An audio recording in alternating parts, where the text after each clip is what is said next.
don't lose hope, because I do believe eventually that Iran really will be liberated, as you said, and lose the shackles of the Islamic Republic and really be able to sort of blossom in the way that I think we all know that Iran can.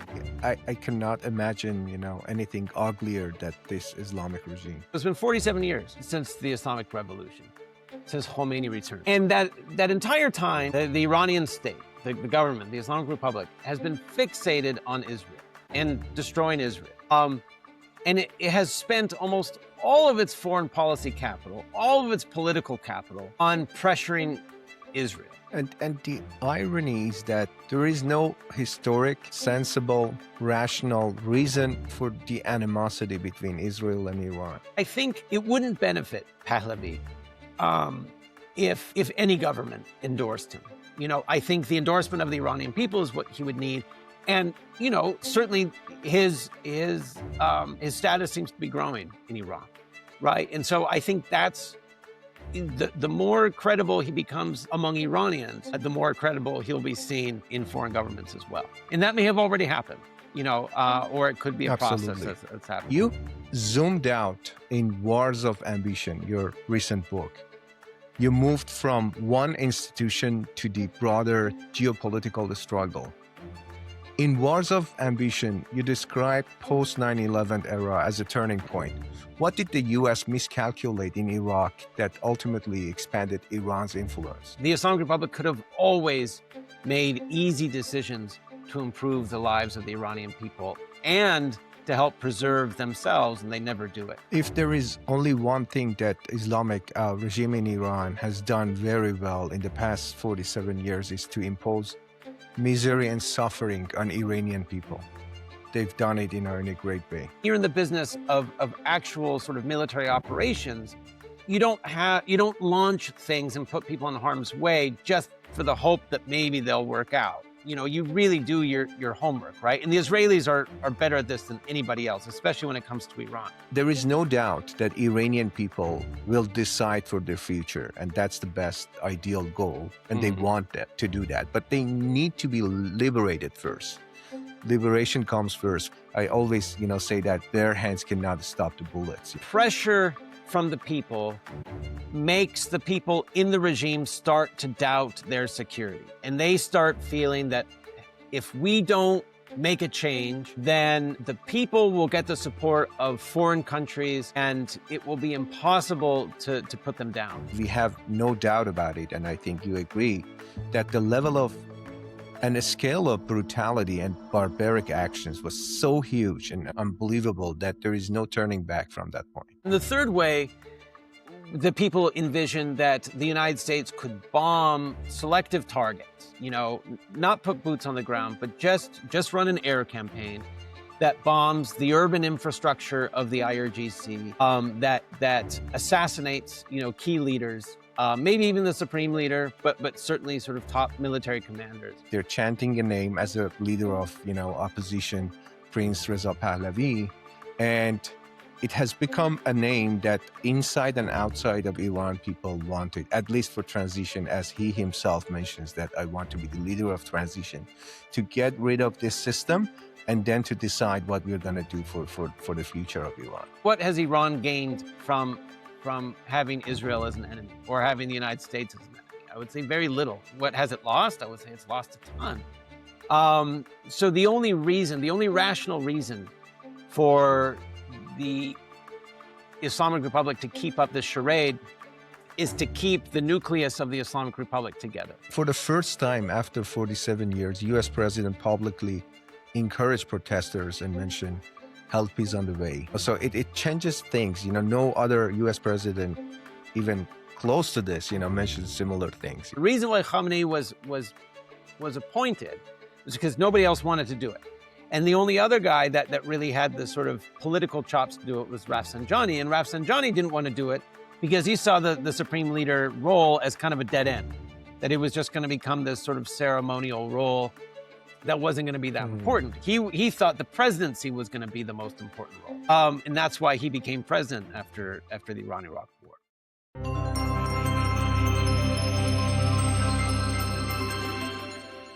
Welcome back. Today on Beyond the Summit, I'm joined by someone who has spent years studying power at its deepest institutional level. Dr. Afshon Ostovar is the author of Vanguard of the Imam and Wars of Ambition. His work explores how Iran's Revolutionary Guard became one of the most powerful political military institutions in the region, and how the long rivalry between the United States and Iran reshaped the Middle East. Right now, Iran is living through another intense moment. Protests, crackdowns, arrests, executions, regional military buildup, and global attention. But beneath the headlines, the real question is what actually moves power, and what makes a regime endure, and what makes it fall. Dr. Ostovar, welcome to Beyond the Summit. Thanks so much for having me. You have spent years studying Iran's power structures, especially the IRGC. What first drew you into the field? Was there a moment when you realized that this institution wasn't just another military organization, but something much more foundational? Well, I wish I could say that it was that intentional. It was actually kind of accidental the way that I got started with this. When I started my PhD, when I entered sort of college, I ended up studying ultimately what I wanted to study in college.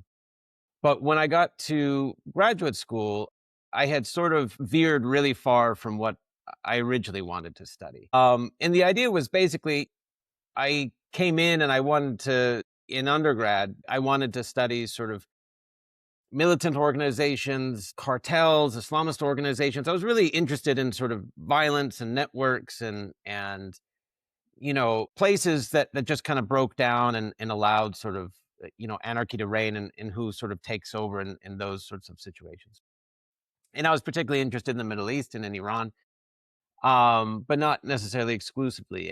And I worked with a lot of incredible professors in undergrad who, all kind of encouraged me, like, this stuff is great, but if you want to understand this stuff, you have to understand what came before it, right?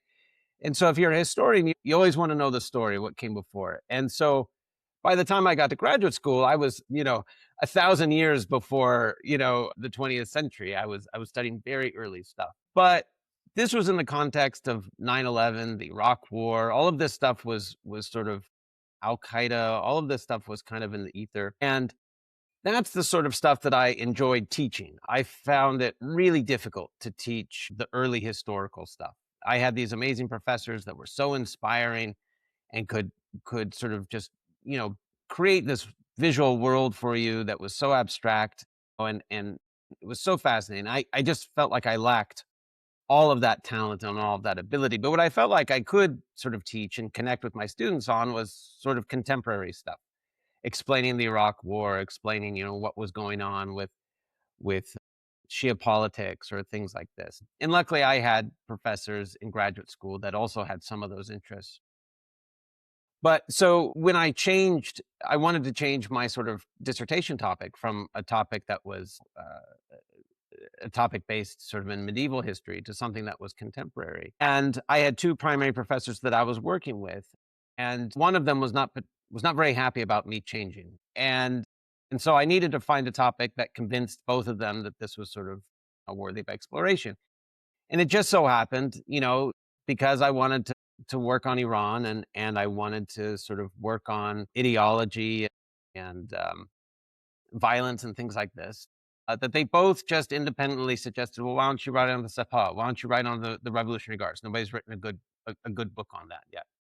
So I said, okay, that sounds like an okay topic. And I did some research and, found that there was some good sources I could use. And so that's what got me started. But there was no intentionality behind it. When I came to the IRGC, I mean, obviously I looked at them as sort of this ideological organization and this organization that was involved in sort of enforcing the Islamic Republic's kind of policies. But that's all that I really took to it, And so it was really through the study of the IRGC, through writing my dissertation, writing my first book, and in sort of a lot of adjacent work that I did professionally that really helped develop where I ultimately sort of came down, right? This is a long way of explaining that, what drew me to the IRGC was not politics or my own sort of ideology, but rather it was just they were an interesting sort of understudied sort of organization, right? And so I came to it in some ways sort of naive, not and in other ways kind of lacking any sort of agenda with the organization, right? And so I feel like, if anything, what I ultimately sort of wrote about the IRGC or continue to write has been about as fair an assessment of the organization as I think you can have. Right. That's very interesting. Is it fair to say that IRGC, after you studied them, is less like a military force and more like a system within a system? Yeah, I mean, I think that the thing that people get wrong about the IRGC is how they refer to it, and I refer to it sometimes these ways too because it's difficult to accurately sort of describe what the IRGC is. But people usually describe the IRGC as a military. Sometimes they say elite military. Sometimes they'll say an extremist group.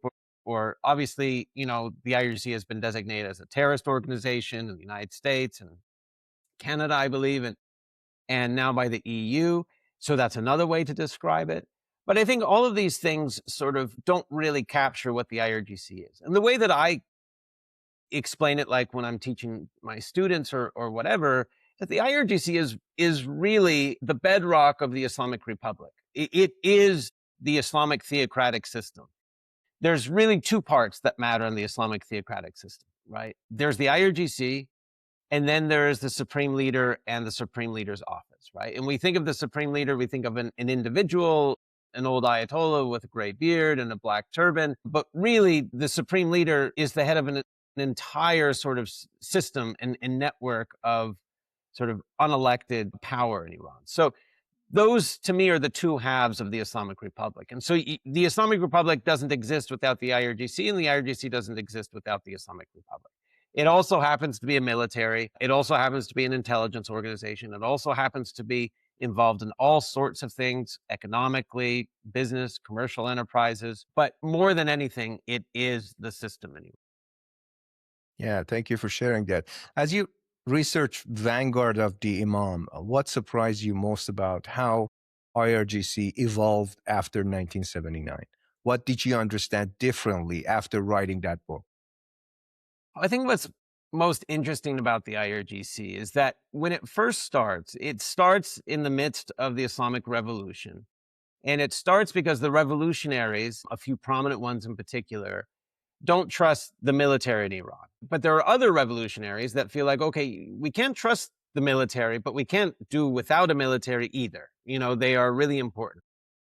And so there's this struggle between sort of these two factions within the Islamic Republic, or what after the Islamic Revolution, even before the Islamic Republic is established, that sort of compromise on the establishment of a group that will support Khomeini, that will act like a military, be armed, and will be able to enforce Khomeini's sort of policies, especially against the other armed groups in Iran at the time, right? And we tend to forget, people who are either too young to remember or haven't studied the issue, that in the revolution itself, there were lots of armed groups. There were lots of armed groups that were allied with Khomeini, and there were lots of armed groups that were not allied with Khomeini.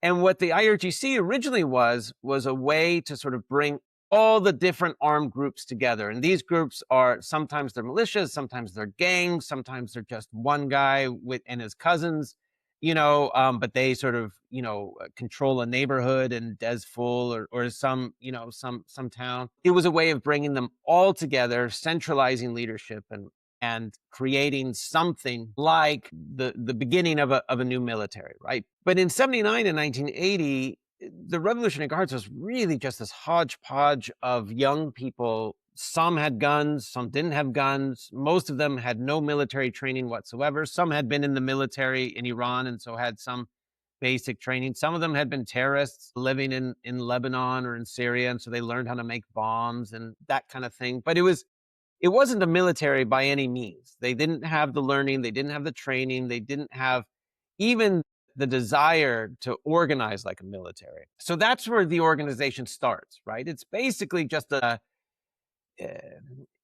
glorified national street gang. I mean, that's kind of what it is, right?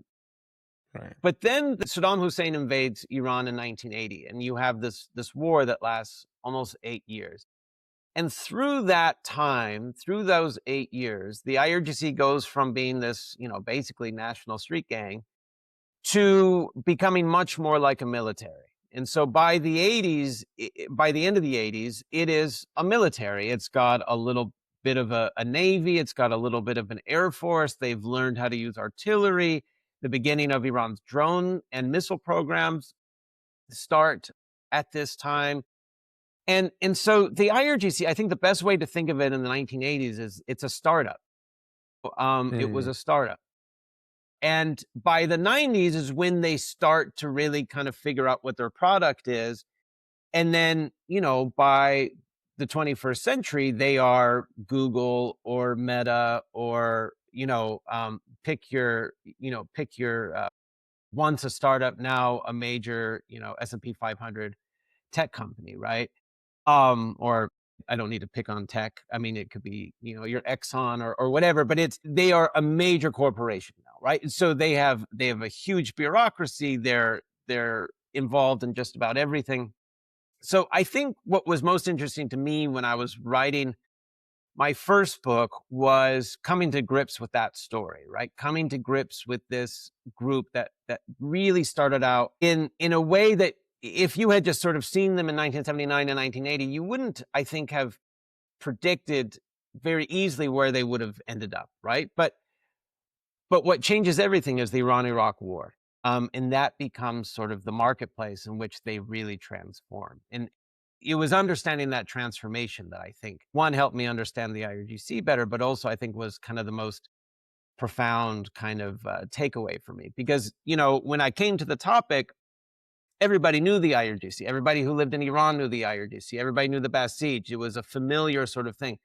But people don't really think about the origins of these things. It happens so quickly, and it usually happens sort of outside of people's sort of perspective. So, yeah, I think that growth and transformation from a small sort of hodgepodge entity to something that was, basically the state, I think, was the most kind of revealing aspect of studying them.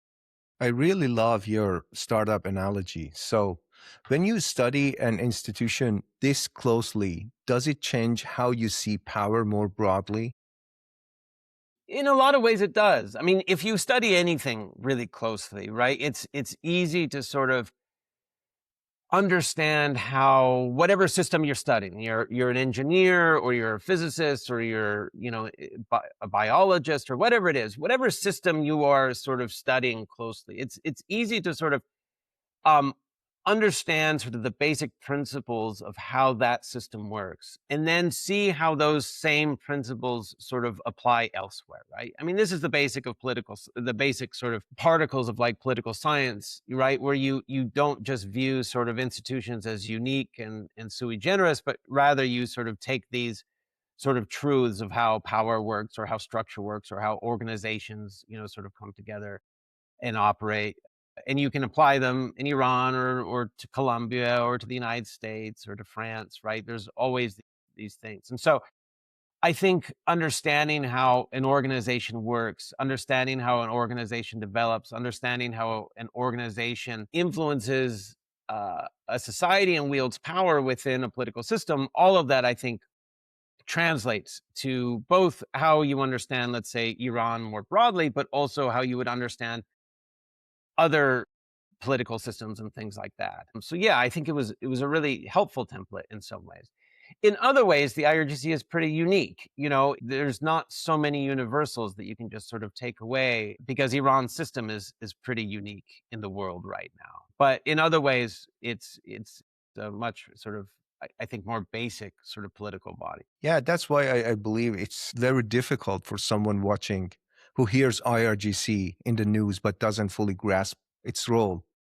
What is it today in practical terms? Military, economic empire, intelligence network, political power broker. What are they doing? Well, you kind of said it. I mean, the IRGC is most importantly the most influential voice within the Islamic Republic system when it comes to security policy, right? Now, when you break down the name of the Islamic Revolutionary Guards, right? The IRGC is actually a very clunky name in English. You know, the Islamic Revolutionary Guards Corps is never a name that anybody would name something in English. It's a very sort of funny name. And it really is just the original translation in English that the head of the IRGC gave, right? They translated a document. That's how they translated their name, and it stuck. And now they're so well branded that there would be no point to change. But in Persian, the name reveals a little bit more what they're all about, right? And in Persian, they're the guardians of the Islamic Republic, right? And to me, that is really what they describes how they operate within the Islamic Revolution, right? They are the guardians of the Islamic Revolution. And so what is the Islamic Revolution, right? If you are the regime, right, that is to say you are the unelected sort of core of power within Iran's theocracy, how do you define the revolution? It's defined in most ways by the role of the supreme leader, that is to say this ruling theocrat, but it's also just about everything else. It's Iran's Islamic laws. It's Iran's, you know, the way that they view their foreign policy as Islamic. It's the way that they view their economy as Islamic, right? The way that they view culture and society as Islamic, right?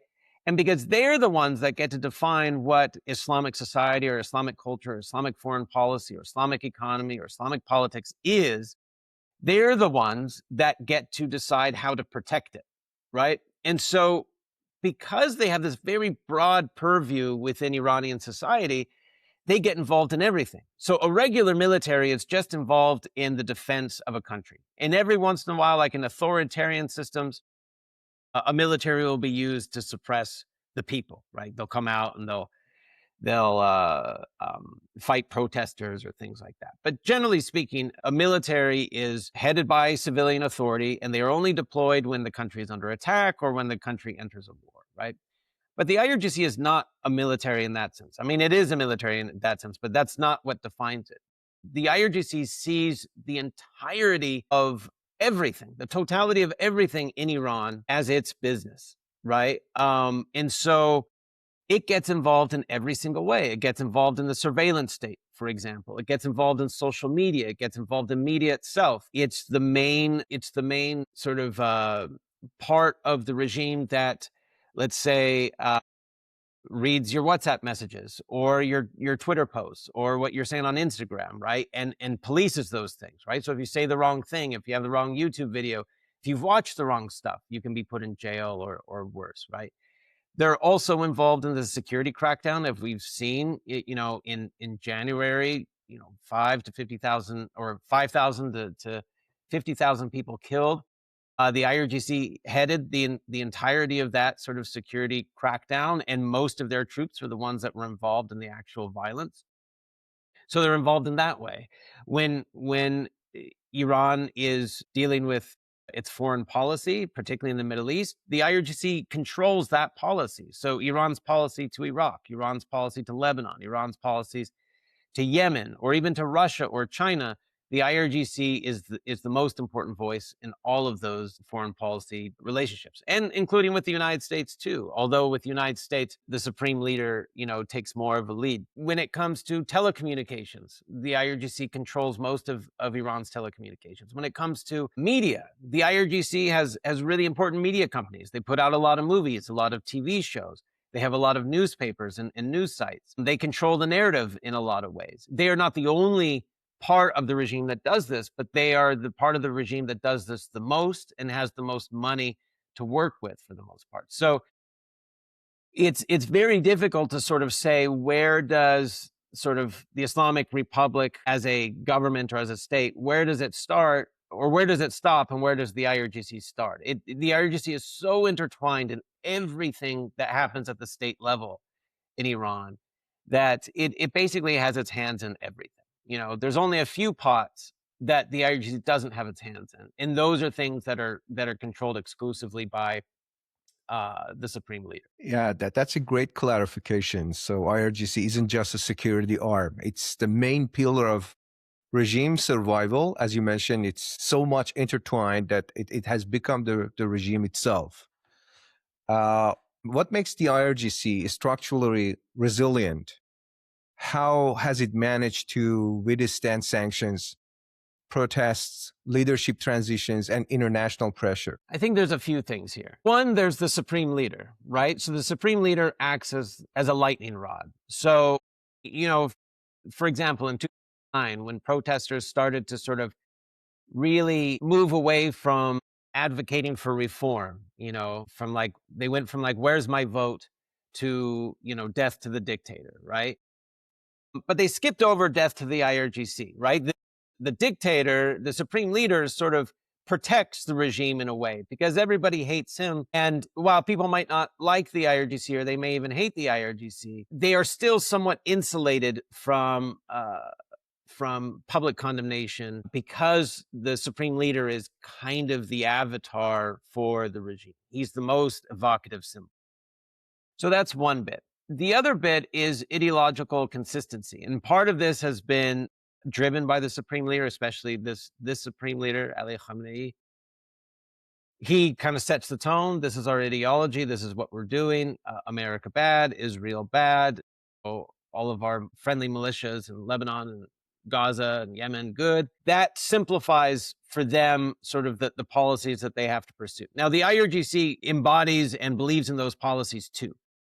But without a supreme leader kind of directing the ship, I would suggest that the IRGC would have felt the pressure a little bit more to change. Maybe not a huge amount, but change more than they have. So there's that. There's also the incentives of being inside the regime, right? So if you're a regime insider, you benefit from the regime, even if it's just in a relative sense, right? So you have people within the regime who are rich and corrupt, and their kids live amazing lives in Dubai or Paris or London or whatever. And you've got, hundreds of millions of dollars. You've got homes all over the place, right? The real elites in the system benefit in that way.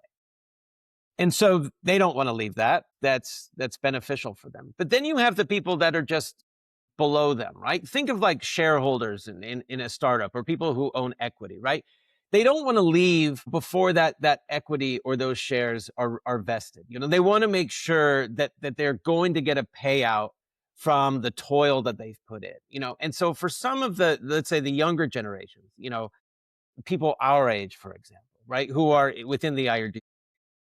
Now, if our generation in the United States or in Canada or Europe or whatever, we're already at the top in a lot of ways. But in the IRGC, the top is still people who are in their 80s, or 70s or 60s. And so they are waiting for those people to leave because they haven't gotten the big bucks yet. They haven't benefited. And if the regime collapses, not only are the shares that they hold in this, corporation going to be garbage and worthless, but they're going to be out of a job at the very best, and at the very worst, they're going to be the target of vengeance, right? So, or justice, however you want to look at it. So there is that incentive too that they are kind of part of this system. They have yet to really benefit from this system, but if they leave this system, not only are they not going to benefit from it, but they really there's nothing else for them, right? And a lot of the people that are in that category, come from the lower social and economic sort of classes, right? And so if they leave the system, they really have very little opportunity to advance socially. Right. They don't have the education, they don't have the skills, that kind of thing. So there is that sort of self-preservation aspect too. And then I would say finally, you have to remember that everybody within that leads the Islamic Republic today were revolutionaries at one time. They helped overthrow the Shah's monarchy, right? And they know how they succeeded in overthrowing the Shah's monarchy. And the main way that they succeeded was that they got the army to stand down. They got parts of the army to rebel against the regime, but they got the main parts of the army to declare neutrality and stand out of the way, right? And they know exactly what they did to the commanders and the generals of that military, which is to say that they killed a lot of them. So they know how that military fared. So they both know how to prevent a revolution from happening because they've been on the other side of it. So they've protected themselves in a lot of ways. We call this coup proofing. They do a lot of things that make a coup very difficult, but they also know what is likely to sort of happen to them, should the regime fall. So all of that holds them together, and within that, you have some true believers. You have people that really believe in what they're doing. And then you have people who really don't believe it at all, but understand that if they, that it's really their only option. And I think if you think of it like a business, you have people who are really into the mission of the business. And then you have people who are cynical, don't believe in the mission of the business at all. But where else are they going to go? Where else are they going to earn that kind of money? What are they going to do? They're middle-aged. It's hard to sort of transition to something else, or they're too young to get a new job, or the job market's bad. Whatever it is, whatever keeps people in jobs. You have a lot of that kind of basic, mundane, human incentives that keep people sticking around too. I really like that. It reminds me one of the quotes from Karim Sajjadpour says, in 1979, Sudan Revolution happened. So there were maybe 80%, believers and 20% charlatans. But right now it has reversed, 20% believers and 80% charlatans. Do you agree with that quote? Yeah, I mean, it's obviously, a perception, right? And I think I have a similar perception. You never know. I mean, when you study this kind of stuff, you realize that even when people are true believers, they are so hypocritical in their actions, that whatever they believe is obviously so malleable and fungible and flexible that it's kind of meaningless, And Right. So to get back to one of your earlier questions of sort of one of my takeaways with studying the IRGC, the main reason I wanted to study the IRGC, and I didn't make this point earlier, was I was interested in religious organizations, right? I was interested in how religion and politics mix together. And that's what made the IRGC such a fascinating sort of object of study. And so, even if you read my dissertation, if you read the beginning, the first half of the dissertation, it's all religion. And then if you read the second half of the dissertation, it's all politics, and what I realized over time as I was studying it is that so much as the religion existed within the IRGC, ultimately it was completely meaningless. It had evaporated or collapsed under the weight of their sort of hypocritical politics and ideology. It really didn't matter. And so whether these people went to mosque or whether they fasted or, whether they did whether they prayed enough, didn't really matter to me. They could do all of that kind of stuff. But ultimately, when it came to sort of their organizational behavior, religion had nothing to do with it. That was kind of my takeaway. It was almost all about politics and power, and religion was just sort of a convenient framing for it. I think the difference is in so I think you can say that about the organization pretty accurately. But what is impossible to say is you don't know what these people believe when they go home. They may go home and feel like they're really doing God's work, and they pray to God and, thank you for giving me another day to protect you from all of the satanic forces out there. Or they may come home and be like, gosh, this is such BS. I don't know how I got involved in this stuff, but, I can't quit now. I tend to think that they are somewhere in between, but I tend to think that politics and ideology, for the most part, is just a framing mechanism for their business model and really nothing more. Yeah, absolutely. If there were ever to be a major rupture inside the system, would it likely begin from the street pressure or elite fragmentation? I think that both are related, right? I don't think you have elite fractures all the time. I mean, you have elite fractures now. You had them in the 90s. You had them in the 80s. When we talk about the reformists and the hardliners, I mean, we're speaking in was it February 11th, right? And so just a couple days ago, you had a bunch of reformist leaders that were arrested by the security forces in Iran, right? And these reformist leaders are part of the regime. I mean, they are part of the support structure of the regime. They're not opposition. They are inside the regime, right? So you already have those elite fractures. You've had them for a long time. They have not been significant enough to collapse the system, but they've always existed. At the end of either my dissertation or my book, I don't remember which one, I think it's Vanguard of the Imam. It might be my dissertation, but In the conclusion, I talk about politics in Iran and power in Iran as like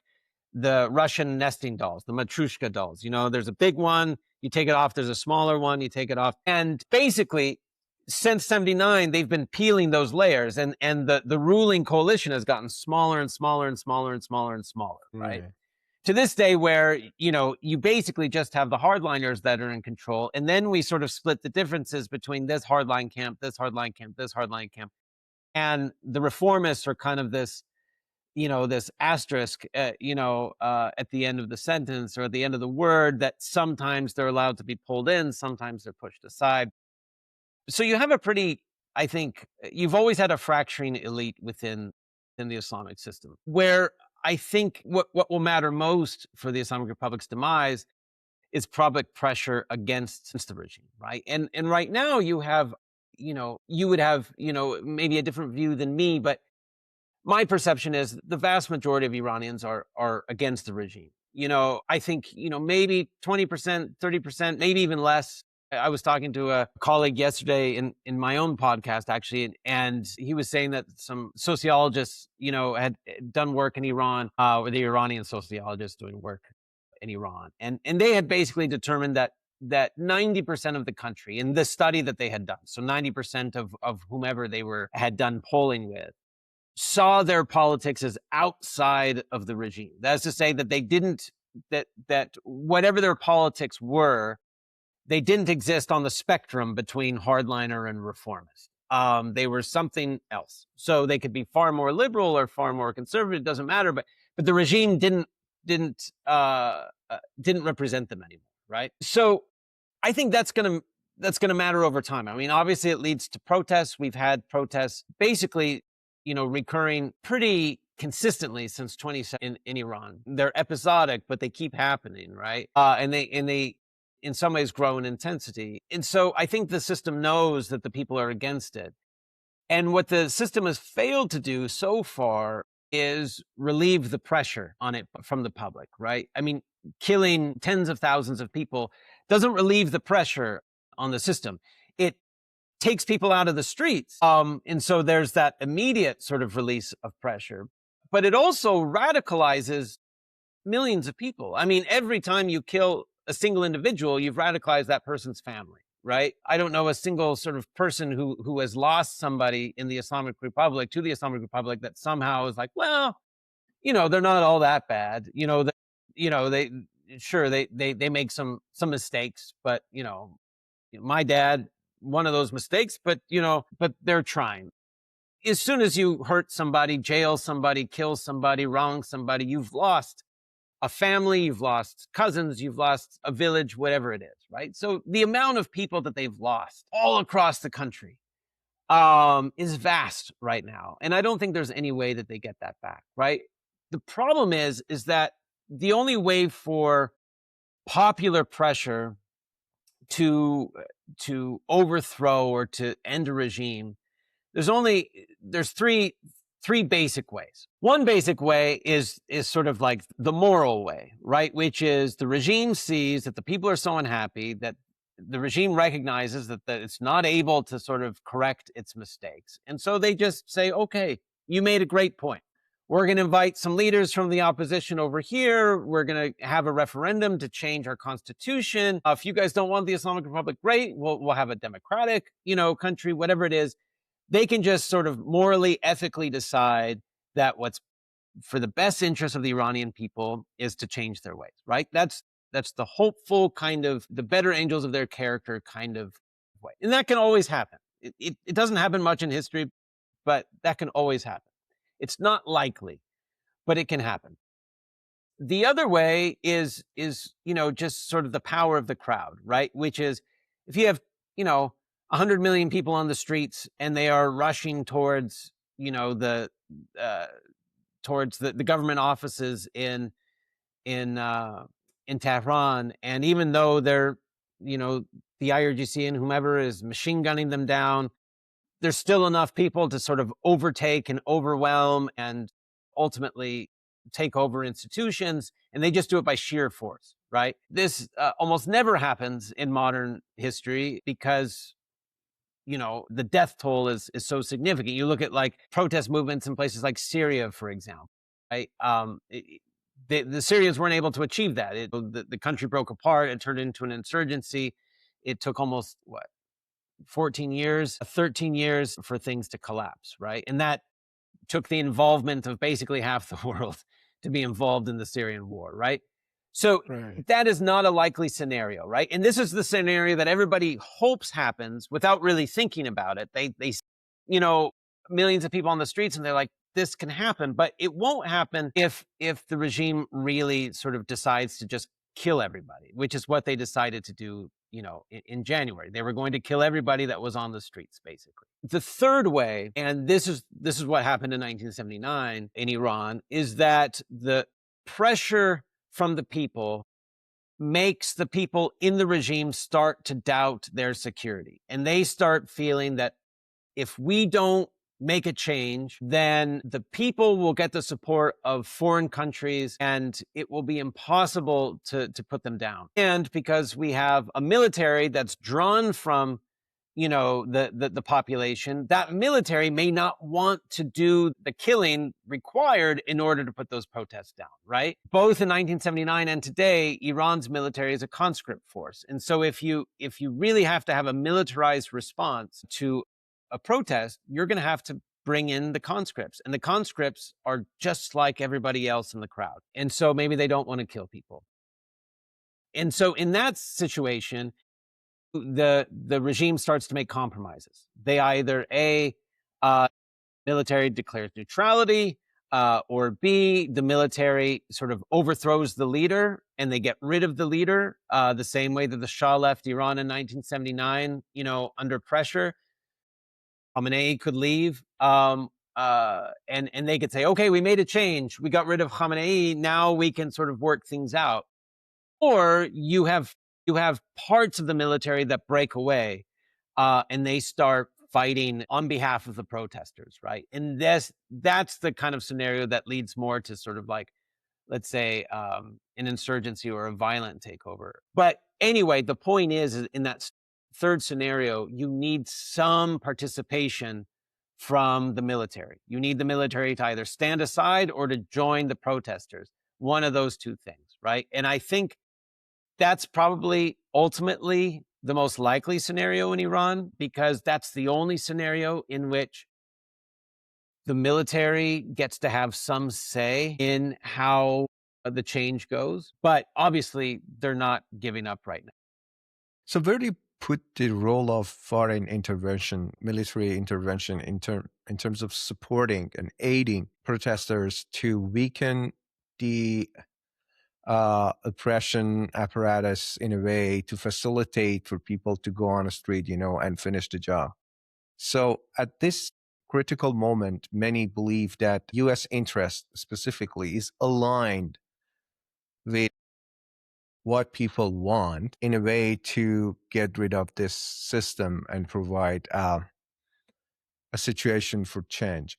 How do you analyze this? There's two ways to look about it, right? So, inside sort of, the Iranian opposition, for example, especially within academia, but not exclusively within academia, there's a lot of discomfort with the idea of foreign intervention, because they feel that if there's foreign intervention, then whatever replaces the Islamic Republic won't actually have that much legitimacy, right? The same way that the Shah kind of never had the legitimacy that he wanted because he was installed by the Russians and the British after they overthrew his father, right? Or after Mossadegh was overthrown in 1953. Pick your context. The Shah never, in some abstract way, never really had sort of the backing of the Iranian people. The problem with this is that there is no scenario in which you have regime change where there is not some form of foreign intervention, right? So even in 1979, which scholars love to believe is this, completely indigenous Iranian popular uprising, really benefited from intervention from the United States, right? It was the United States that intervened on behalf of the protesters to get political prisoners released from Evin, to force the Shah to allow for the freedom of the press and the freedom of organization. As soon as that happens, as soon as those changes happen, you start to have an opposition that coalesces. You start to have revolutionary groups that come together. You start to have revolutionary publications that get spread around. You start to have real momentum in the revolution, right? That's purely because of American intervention. Now, America didn't want to overthrow the Shah, right? It was the Carter administration wanting to preserve the Shah's regime that they intervened. So it worked sort of against what the U.S. had maybe, or what the Carter administration had hoped would happen. But it's still, from my view, American intervention was absolutely key to the 1979 revolution being a success.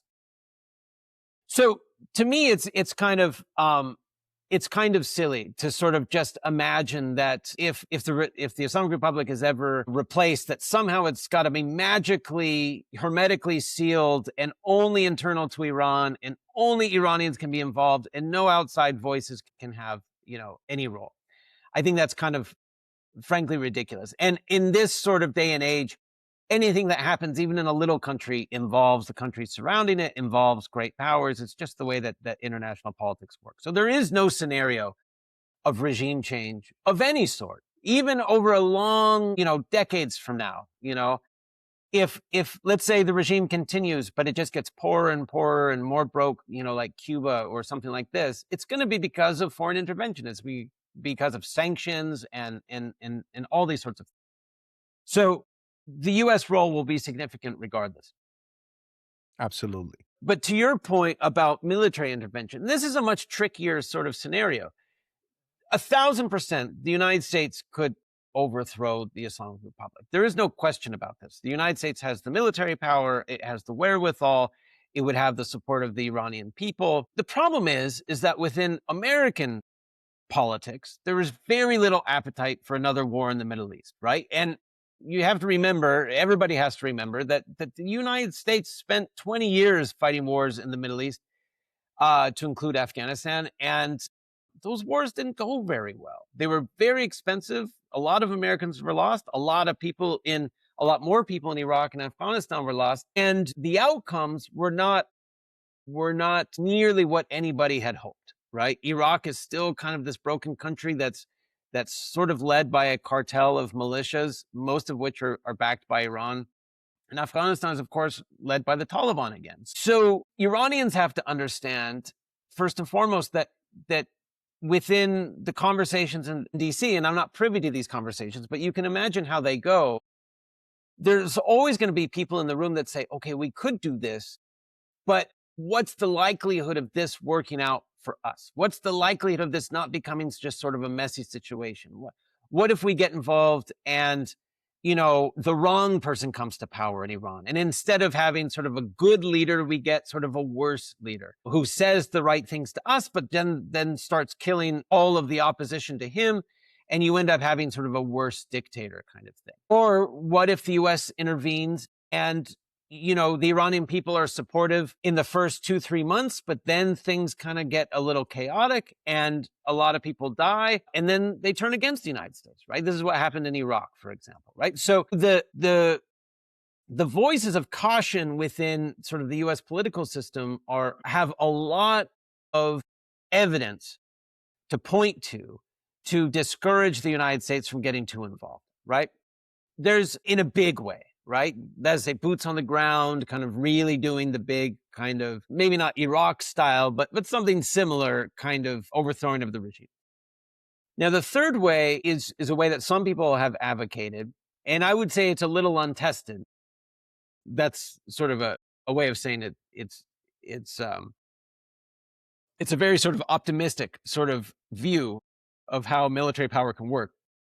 But in the third way, the people envision that the United States could bomb selective targets, not put boots on the ground, but just run an air campaign that bombs the urban infrastructure of the IRGC, that assassinates key leaders, maybe even the supreme leader, but certainly sort of top military commanders. And that for at the very least focuses on Tehran and makes it so that the urban infrastructure for the IRGC that's used for the suppression of protests, and even for, let's say, the surveillance of telecommunications and things like that, that can all be destroyed from the air. And if that's destroyed from the air, then the people on the ground would have, a much better chance of forcibly overthrowing the regime. And remember when I talked about like the three different regime change scenarios, the number one was you just have enough people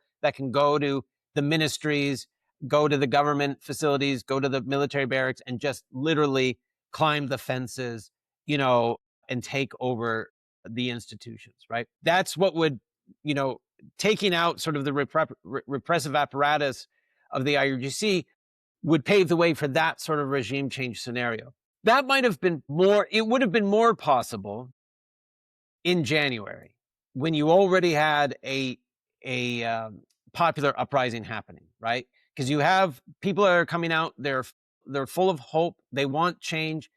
And if you start paving the ground for them, then maybe you don't have 50,000 people that are killed. Maybe you don't even have 5,000 people that are killed, because every time the IRGC or the Basijis come out of their base, either that base is hit or drones are taking out the little cells of the IRGC and the police that are standing at, intersections and things like that. Then maybe you could have had some success.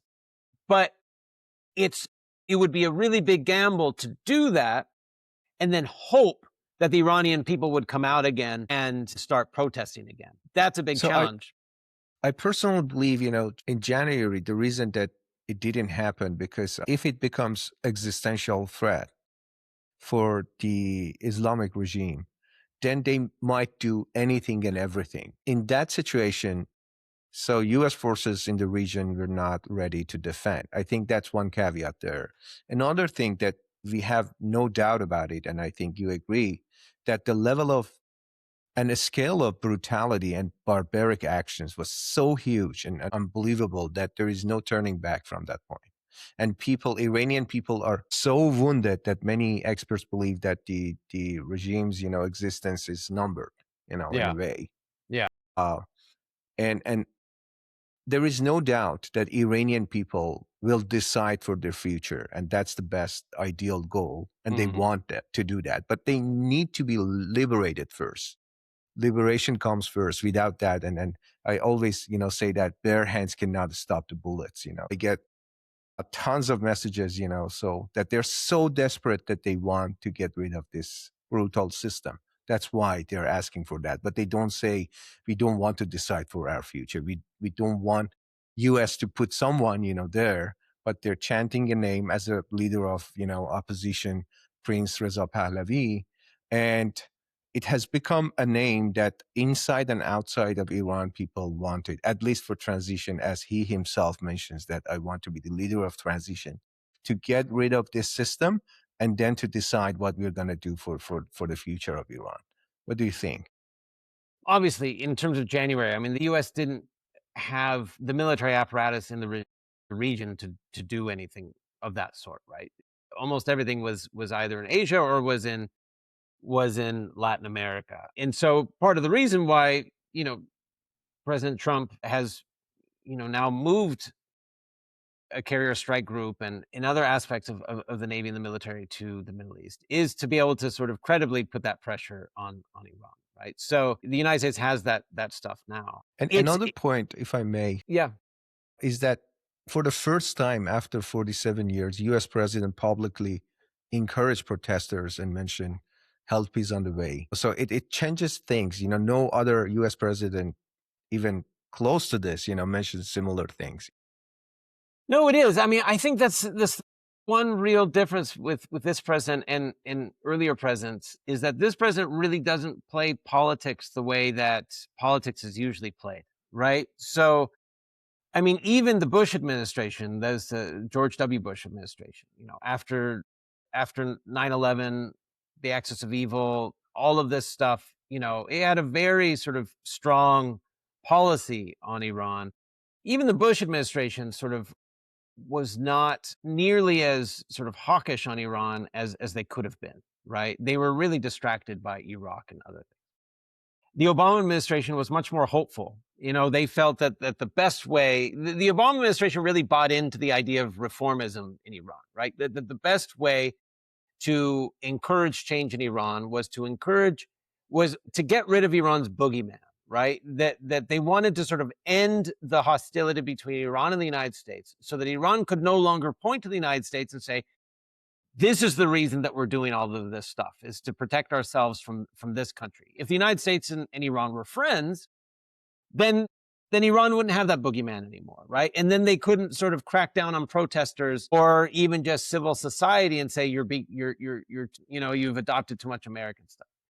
That was what they had. They had a very sort of hopeful sense. I think it was naive in a lot of ways, but it wasn't, I think, ill-meaning. It was hopeful. The Obama administration, more than anything, did not want to be an interventionist government. The Trump administration is different, particularly because President Trump is so different as a leader. It was, I think, pretty eye-opening to see sort of the messages that he was putting out. Hope is on the way, stay in the streets, take over the institutions. I mean, he was openly calling for the protesters to overthrow the regime. You would just hope, especially for Iranian, that those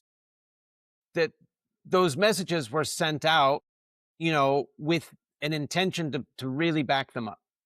And so I think what a lot of Iranians are afraid of is that the United States will use this moment to pressure the regime to compromise on certain issues like the nuclear issue and maybe missiles and whatever, but that's all that the United States will get out of it, right? And that the Iranian people in many ways won't get anything out of it.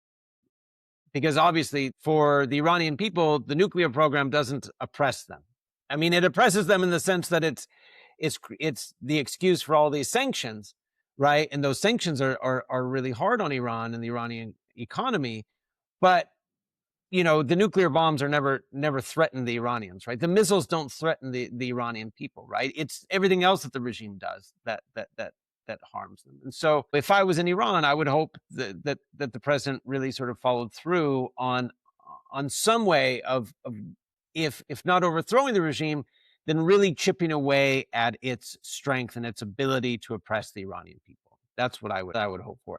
And frankly, I really have no idea how it's going to go. There could be an attempt at regime change through military intervention. There could be a compromise politically. I mean, if the Islamic Republic was smart, if its leaders were smart, and they realized how weak they are at the moment and how little the Iranian people actually support them, then they would compromise on everything regarding foreign policy, because the Iranian people don't care one iota about Iran's foreign policy. It's that foreign policy that's kept Iran sort of, such a marginalized, alienated state. It's why their passports are no good in some ways. It's why their economy is in the toilet. So it's an easy win, but that's always been the case. The Islamic Republic could have always made easy decisions to improve the lives of the Iranian people and to help preserve themselves, and they never do it. So whether they do it this time or not, I don't know. So right now that we're talking, Israel Prime Minister Netanyahu is in Washington meeting with President Trump. Where do you put the role of Israel in the whole structure of this situation, in the Middle East, specifically, talking about Iran? Yeah, well, I mean, Israel obviously is better known, I think, for most people because of the Palestinian issue, right? And because of the war in Gaza. And this is when most people think about sort of Israel's role in the Middle East, they think of those things. And what other side they come down on, that's sort of the main sort of political narrative that they sort of shapes their views on Israel.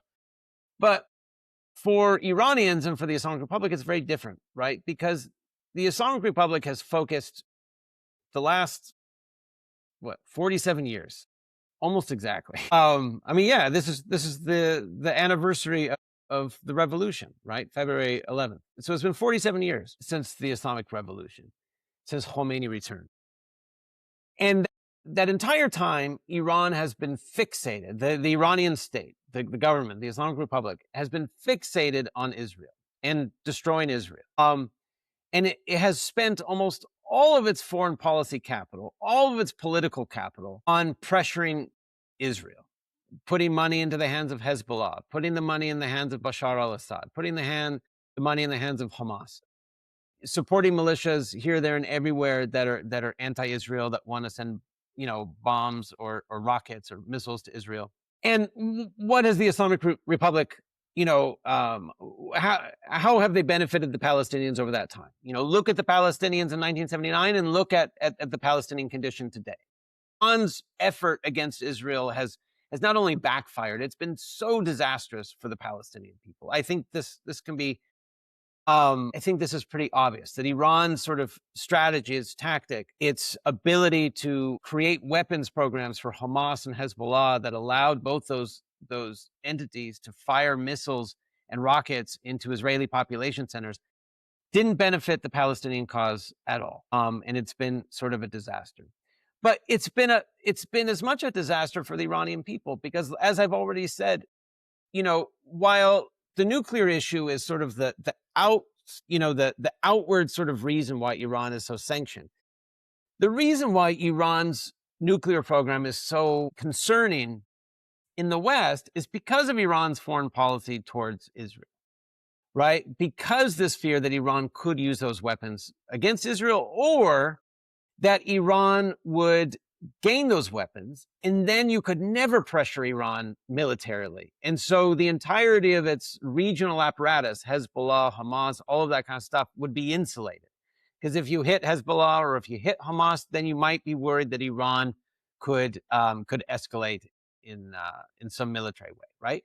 So the problem with the nuclear program was that it was a pathway for a nuclear weapon for Iran. And if Iran got a nuclear weapon, all of it, everything that it did in terms of foreign policy would be protected.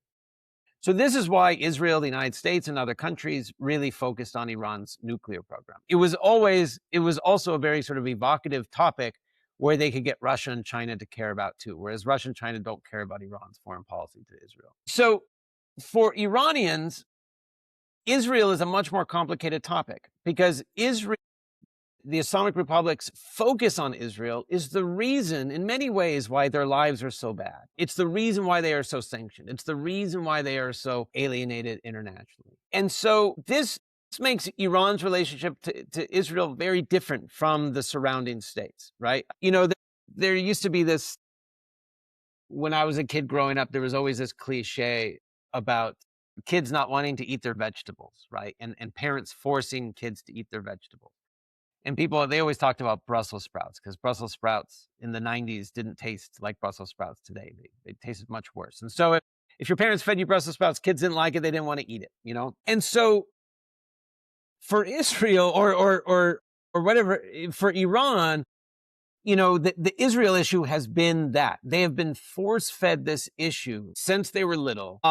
And it's brought them nothing but hardship. And so for the Iranians, Israel is kind of in this very weird situation. On the one hand, it's a very sort of contested state in the Middle East because of the Palestinian issue. On the other hand, it is the only state in the world that is really hell-bent on overthrowing the regime, right? And so Israel, for the Iranians, is much closer to a liberator or a potential liberator, because Israel is always encouraging the United States to take a more stern and assertive approach regarding the Iranians. It's much closer to that than anything else, right? And so I think this is something that people really miss, especially online and in the commentariat. If they're very sort of pro-Palestinian, they have a real hard time supporting the Iranian protesters, because they know that Israel supports Iran's protesters. And so it's kind of like, well, my enemy is my friend, and the enemy of my friend is still my enemy, right? And so they have a very hard time sort of seeing Iran in this neutral light. Rather they view it completely through the lens of Israel, and since Israel wants to overthrow the regime, they can't get behind it, which I think is a shame, because it means that people aren't able to think a little more critically about what's going on in the world. And the irony is that there is no historic sensible, rational reason for the animosity between Israel and Iran. And this is the sad part.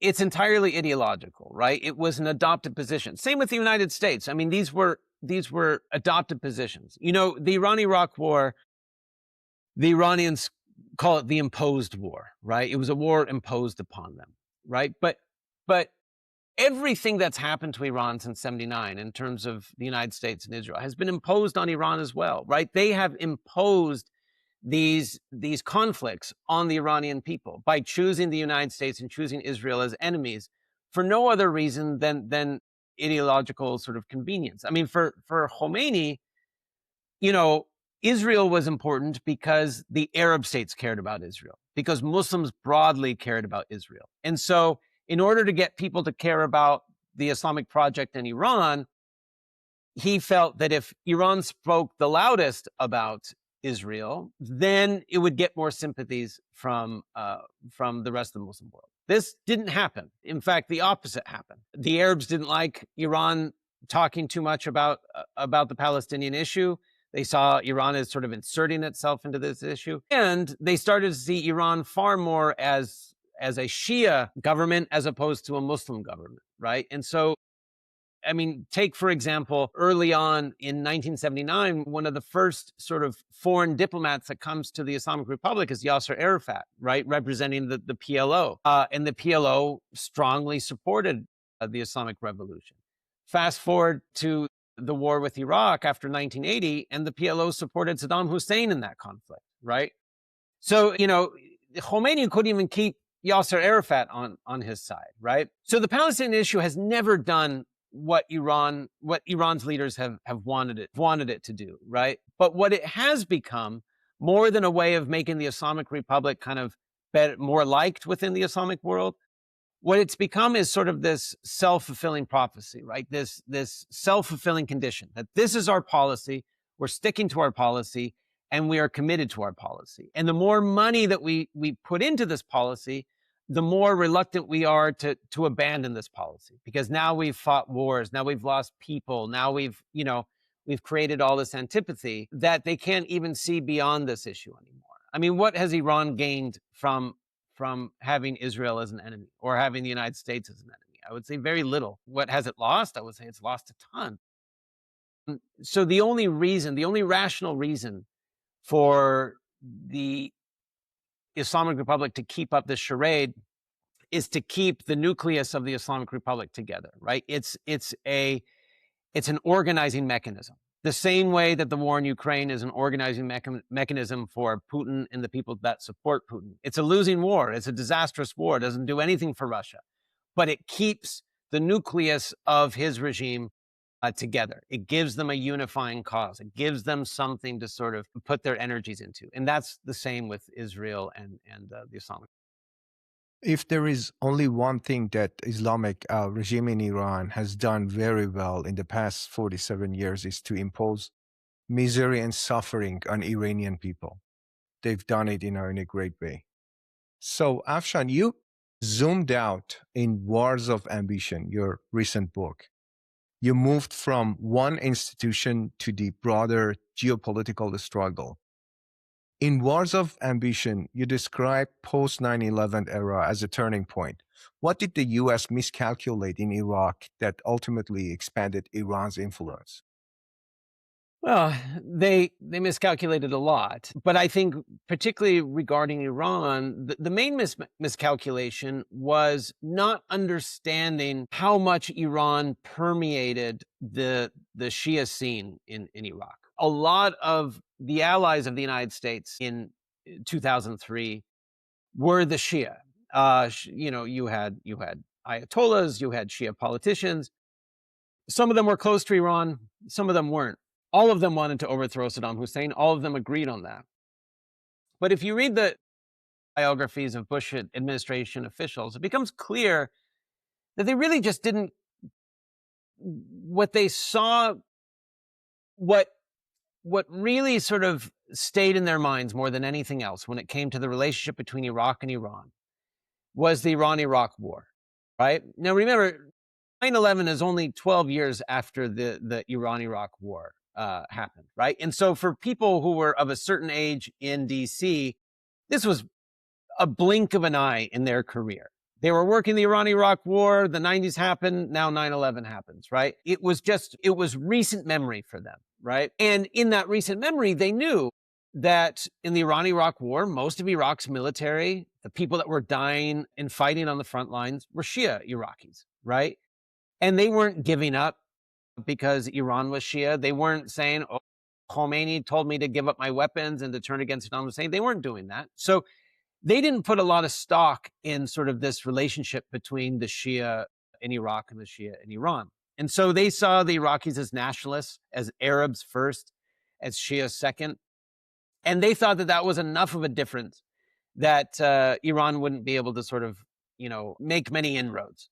They also believed, very optimistically, that if they created a vibrant democracy in Iraq, that the opposite thing would happen. Instead of Iran influencing Iraq, that Iraq would influence Iran, that Iraq would be this vibrant democracy, people would be happy, there would be justice, there would be rule of law, all of these things. And the Iranian people would see this and say, well, why can't we have that? That's what we want. We want to push for this, right? So they saw the Iraq project as much about sort of Iraq and getting rid of Saddam Hussein than transforming the entire Middle East by creating something that was similar to Germany or Japan, right? Germany and Japan were both democratic projects after World War II that the United States led and created these two incredible sort of vibrant democracies. And that's what they had hoped that they could do in Iraq.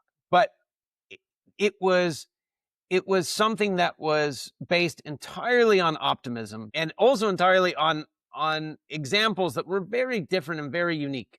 Germany after World War II and Japan after World War II were in very different conditions than Iraq was, right? And culturally, they were different and everything else. And we know this. But we did not have a good understanding of how much the IRGC, for example, had already made inroads within Iraq and within the Iraqi opposition. And so, for example, when after 2003, you have a lot of Iraqi expatriates leave Iran and return to Iraq.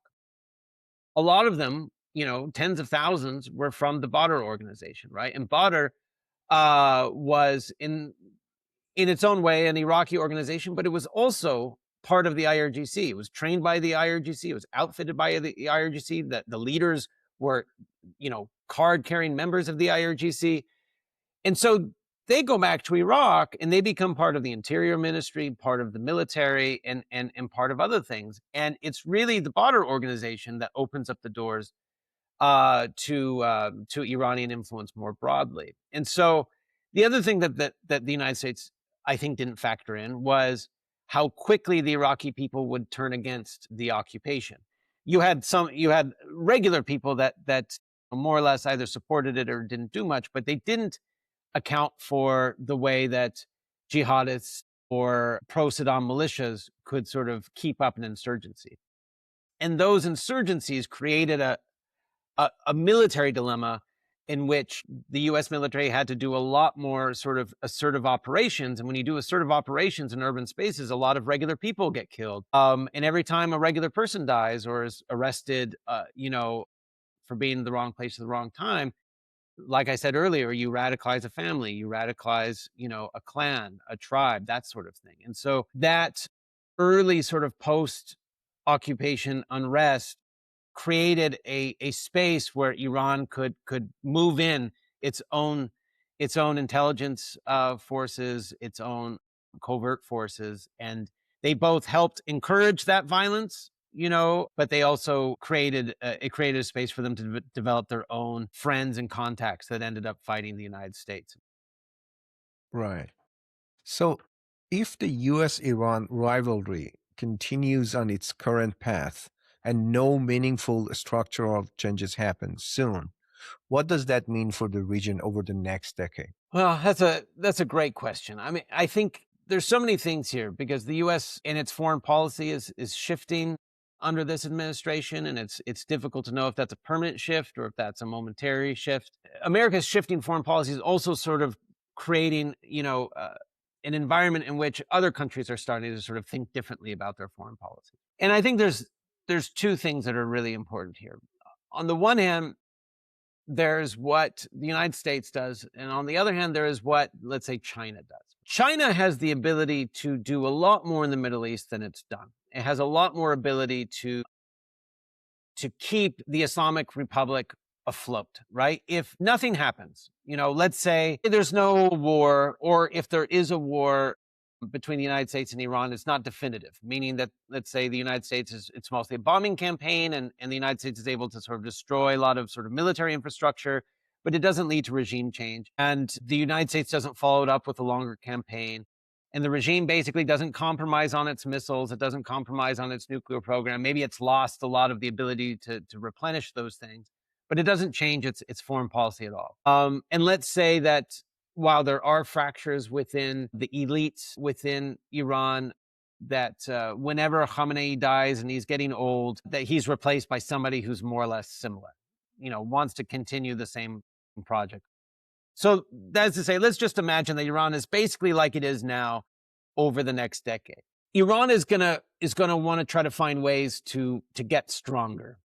Whether it has the means to do that or not is very difficult, right? And so the only way for Iran to get stronger is for it to improve its military defenses. And the only way for it to improve its military defenses is really through support from China. China has the means to do that.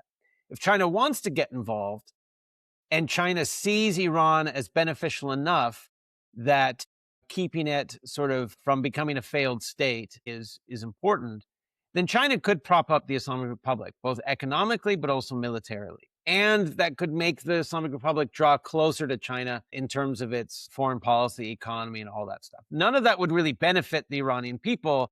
I think the economy would still struggle.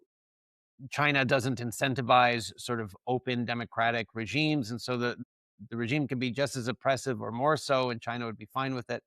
So it wouldn't help in that way either. But the Islamic Republic could carry on, and it could try to rebuild. But I think in that scenario, Iran isn't going to look drastically different 10 years from now as it is today in terms of the government's sort of strength and power. Maybe they're able to build back a little bit in the region, but it's going to be kind of muddling along, right?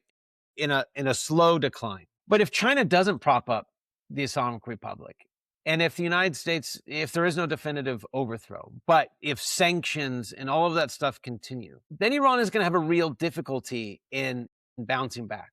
And then I think what you end up having is a more sort of progressive decline where Iran more and more looks like a failing state, right? If you look at like Iraq in the 90s, after the Gulf War and before 9/11 or before the invasion in 2003, Iraq was kind of a crumbling state.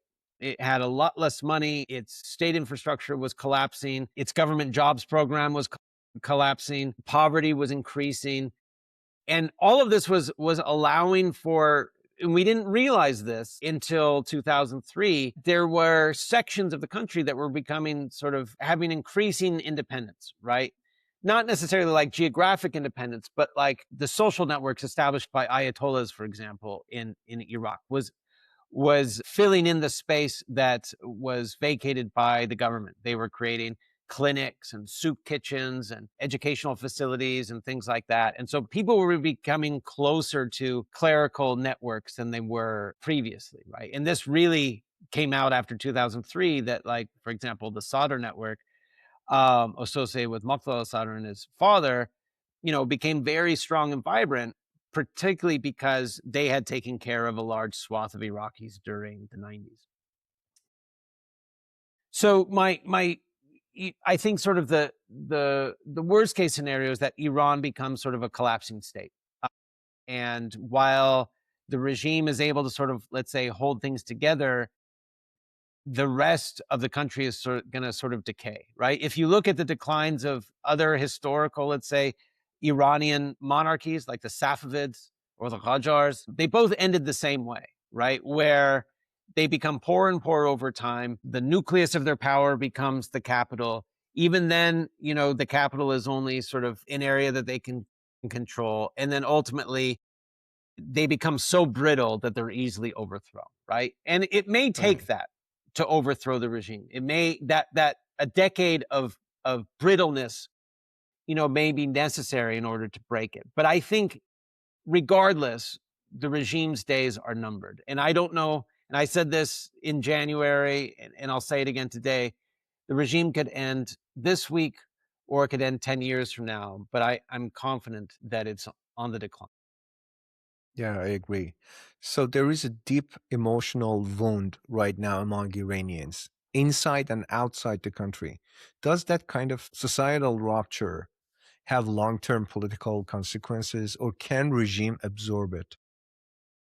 Well, no, it always has long-term consequences, right? And I think those consequences sort of transcend the regime itself, right? The immediate consequences are people don't like the regime, and this has been going on for a long time. I mean, there was a lot of people who benefited in 1980, right? I mean, there was a lot of people who, stole my family's businesses in 1980 and were gleefully sort of enjoying sort of the freedom that the Islamic Republic afforded them, right? But over time, those people sort of lost out too. And so, people that lost out in the revolution right away were already embittered to the regime and never came around to the regime, right? But he had a lot of people that were okay with it. This is okay. I'm religious. They're religious. I can I can get along with this. But over time that, when you realize that religion really doesn't have much to do with it, religion isn't enough to kind of hold it together, right? And so you are definitely just losing more and more people. And those people, are not going to be brought back around, I think, to the regime. Even if the regime changes, even if it relaxes, they'll never sort of forgive the regime for what the regime has. But I think that the bigger problem is that the more sort of psychological damage or sociological damage done to the Iranian people is that whatever replaces it will have to deal with all of this collective trauma, right? And this is very difficult, for societies to sort of get beyond. I have no doubt that the future for Iran is bright. Whether that brightness happens in a decade or in 100 years, I think Iran will become one of the most important and most vibrant countries in the world, especially per capita, if you want to put it that way. I think Iranians are amazing people and have an amazing capacity. But it is very difficult. If you think of this as like a childhood, people, right? If you have a tough childhood, you're dealing with it for the rest of your life. The traumas that are set in for people today, they're going to be dealing with for the rest of their lives. And that's going to resonate in Iranian politics, I think, for at least a generation after the regime is done, But I think I have hope, that the collective kind of wrestling and dealing with that trauma won't lead to anything that's in any way uglier than the Islamic Republic, but rather will just lead to a lot of very sort of people wanting to sort of do the best for the country and really putting the country and its people first. I hope that's what happens, but it's very difficult. Societies don't just sort of make a change and then everything becomes hunky-dory. They live with these demons for a long time. Right. For me personally, I cannot imagine, anything uglier than this Islamic regime. Let's say supreme leader is killed today, or dies, or is taken down by the nucleus of power. Is leadership succession, especially post-Khamenei, is the real variable we should be watching? It's a variable. Yeah, it's a variable. To me, it's much more about the context in which succession happens than succession itself. So, for example, let's say Khamenei died during the protests in January.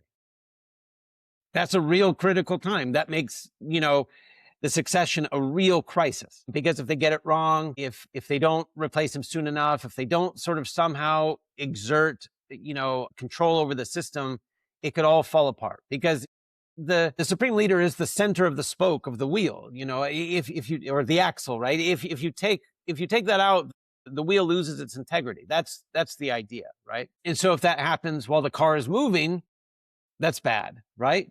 But if the car's in the shop and you're replacing the tire anyway, then replacing the axle is not a big deal. So if it's a time of calm, if it's a time of sort of where the Islamic Republic has its foreign relations figured out and its domestic situation is calm, then I think succession happens, and it's not going to be that meaningful in terms of does it weaken the regime or not. I mean, most likely succession, should it come in sort of a time of calm, whoever replaces Khamenei is probably going to be somebody very similar to Khamenei in terms of his politics.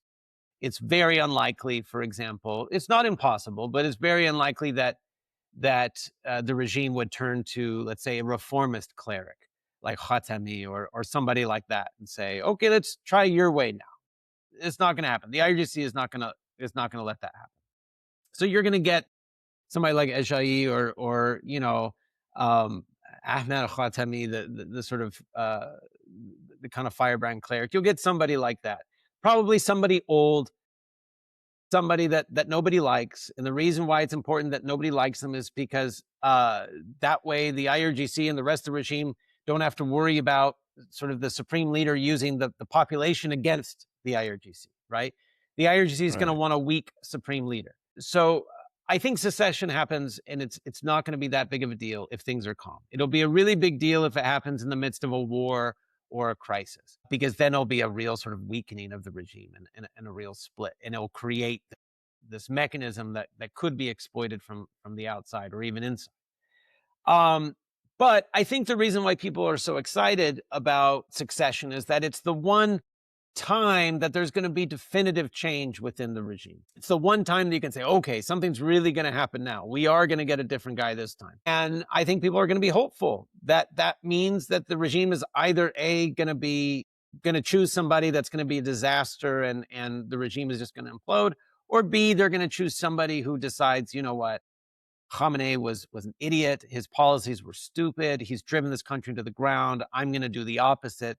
I'm going to make good decisions. I'm going to benefit the Iranian people, and I'm going to use the position of supreme leader to do it, right? I have never put much stake in succession in Iran. I mean, I've written on it because I've been asked to, but it's not one of those issues that I think is I don't think that the type of change that I would like to see or that I think people want to see are going to happen with succession.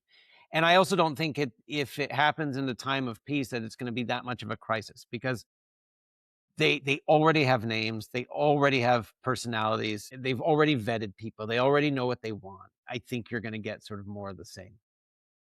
Right. The other reason why I don't put much stock into it is because we've only had one succession in the Islamic Republic. There's only been a single one. And that one time, the Islamic Republic had to change its constitution in order to make Khamenei even possible for the position. And, Khamenei was able to sort of take that position and take it in a totally different direction than Khomeini had, right? I mean, the reason why Khamenei was appointed was because nobody else wanted to do it. And the only other guy that really had the sort of political chops to do it was Rafsanjani. And Rafsanjani didn't want to do it because he saw the supreme leader role as kind of a dead end, that it was just going to become this sort of ceremonial role that wasn't going to be that important. He thought the presidency was going to be the most important role. And that's why he became president after the Iran-Iraq war. But Khamenei ended up sort of outmaneuvering him and making the supreme leader role a really important one. So I think it's important. I think if it happens, it'll be very interesting. When it happens, I think is the most important aspect to it all. But if it happens in a time of relative stability, I don't think it'll lead to much change. Right. Now, very great points that you mentioned. So in the moments like this, when Israeli leadership meets U.S. leadership, what are realistic scenarios being discussed? Deterrence, containment, or escalation? I know it's $1 million question. No one knows. But what do you think? I mean, I obviously don't have any insight on this. And so what I'll say is just purely sort of speculation from reading it on the outside. But if I'm Netanyahu, what I want first and foremost, if I'm Netanyahu,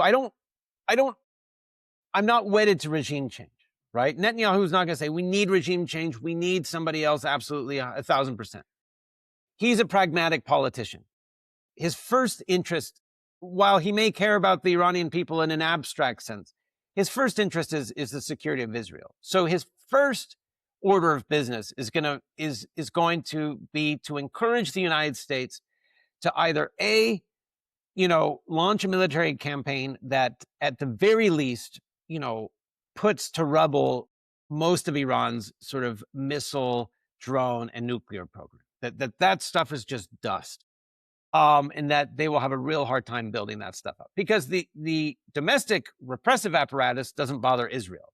It doesn't threaten Israel. What threatens Israel is the missiles and the drones and the nuclear program. So from Israel's security perspective, and all countries are self-interested in this way, that's what they care about the most.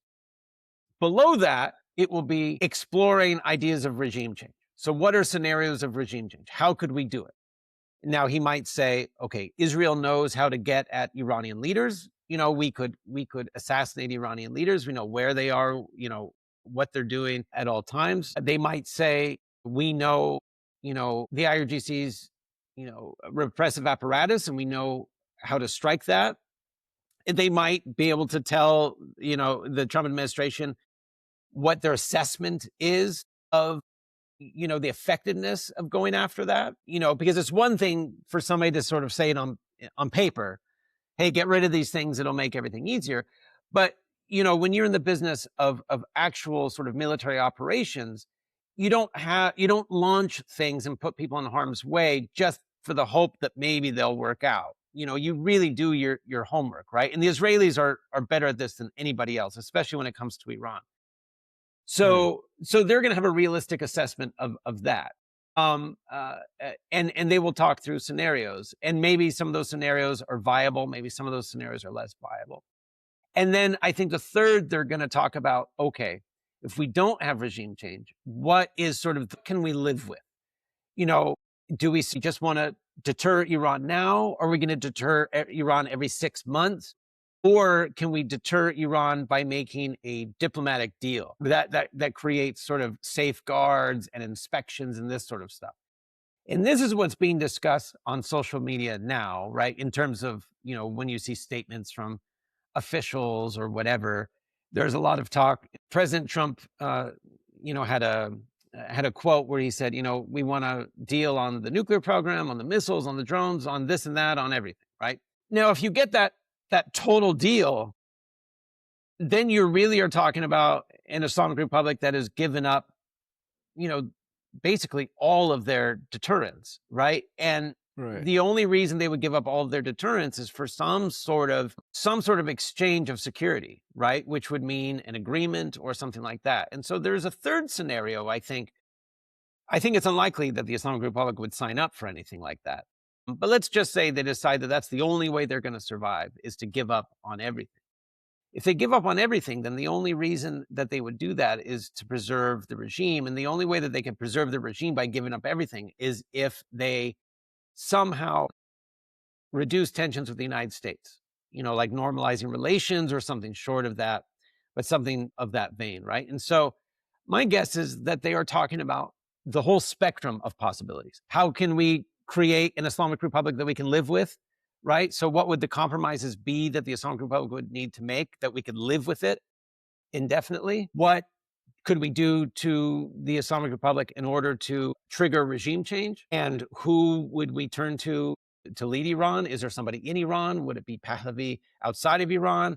Who has the viability and the popular support to play that role? And could we put him in power? And the other one is, at the very least, what do you need to destroy in Iran militarily to ensure Israel's security, right? I think that's the spectrum of what they're talking about. And where they come out, I have no idea. Yeah, absolutely.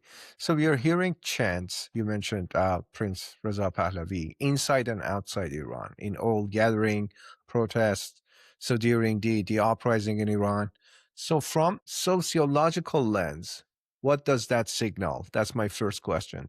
The second part of that would be, since almost everyone who are protesting are calling his name, why there is no definitive, decisive endorsement from US or other, countries to support him as opposition leader. I can't What's your speak, take on that? right. I mean, obviously I can't speak for the US or any other country in terms of how they make these determinations. There is always, just in international relations in general, there is sort of uh, a real cautiousness in how you run diplomacy, right? Because, and it's not common where a country will say, we believe this guy outside of the country is actually, should be the leader of it.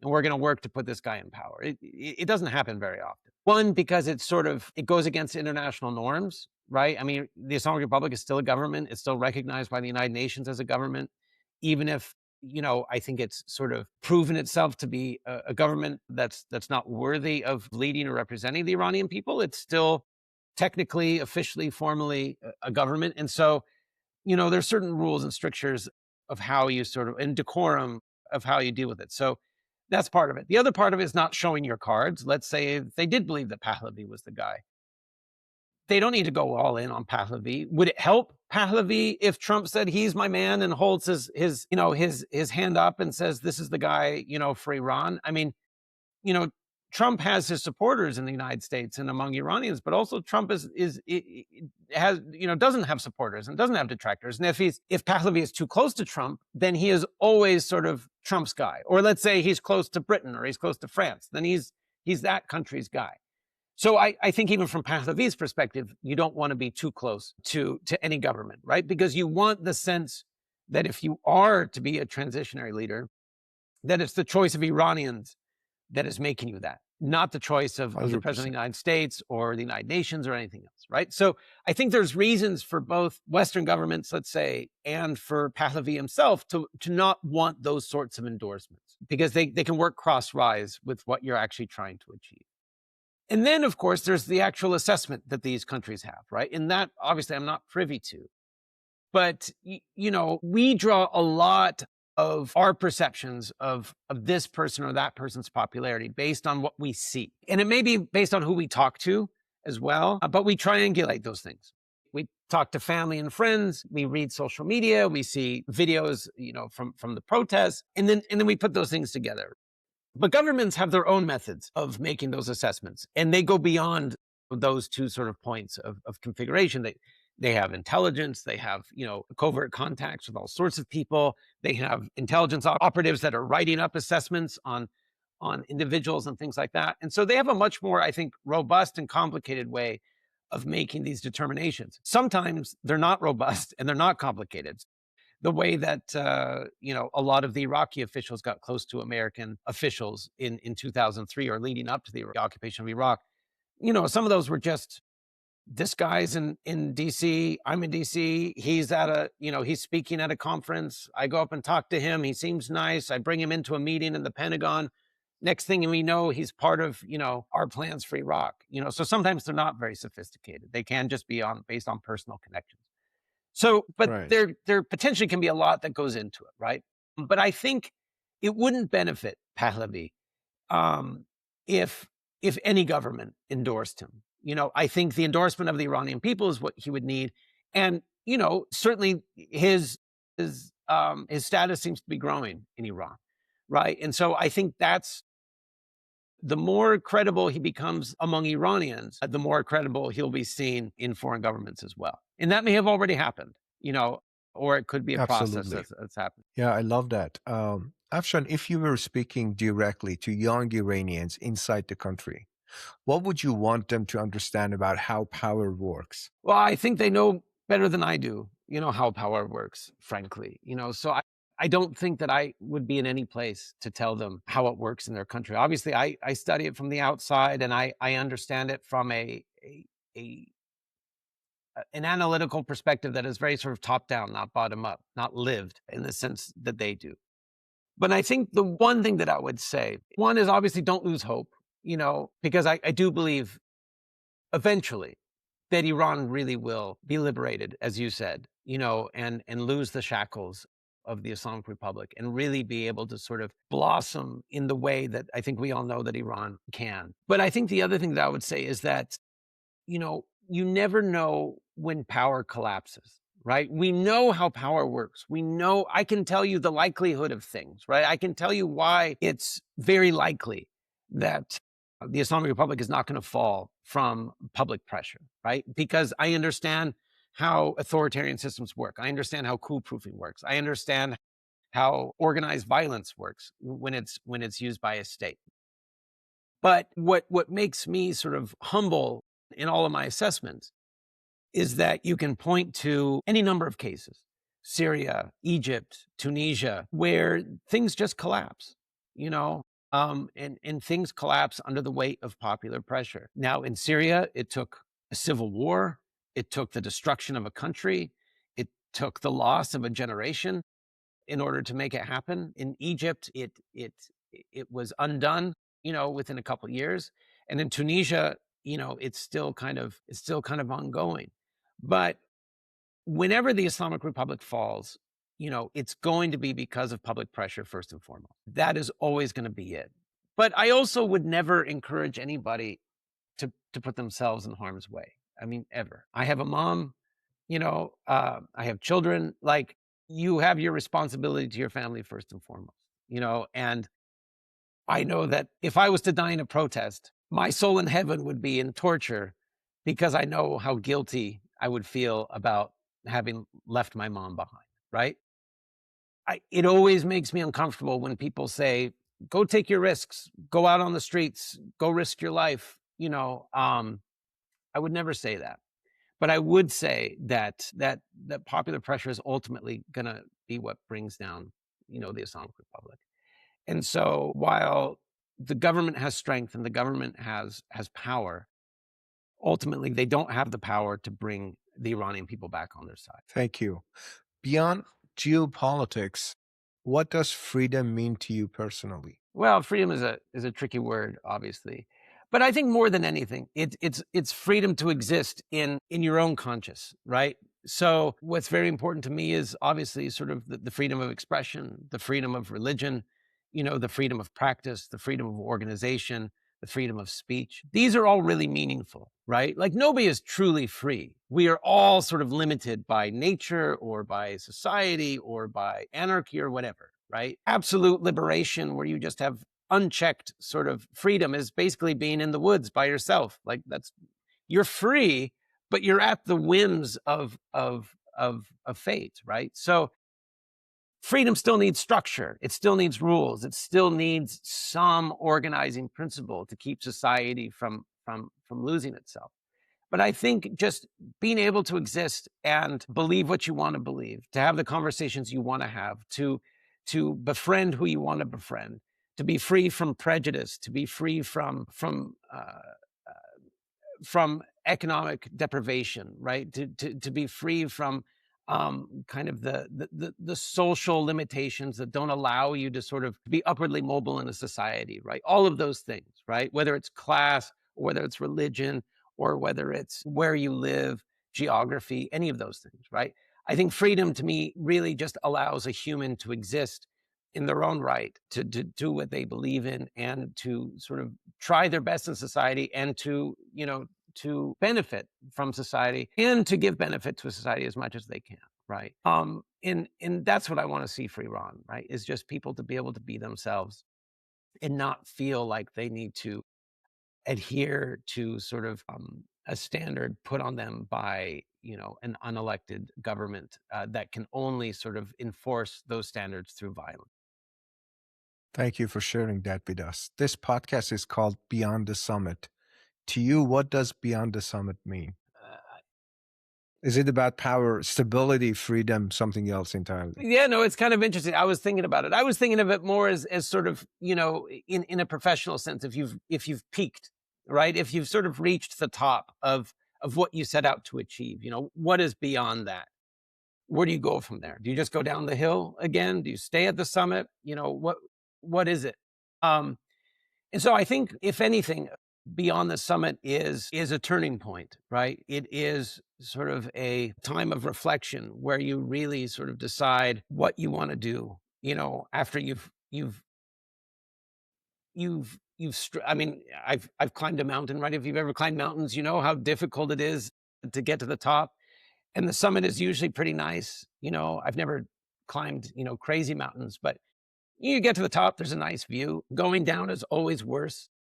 But ultimately you have to leave, right? You don't get to stay. So I think it's a time of reflection and a time of decision, right? If you think about it sort of metaphorically about sort of, let's say, life, career, that sort of thing. It could also be about transcendence. What is beyond the summit, right?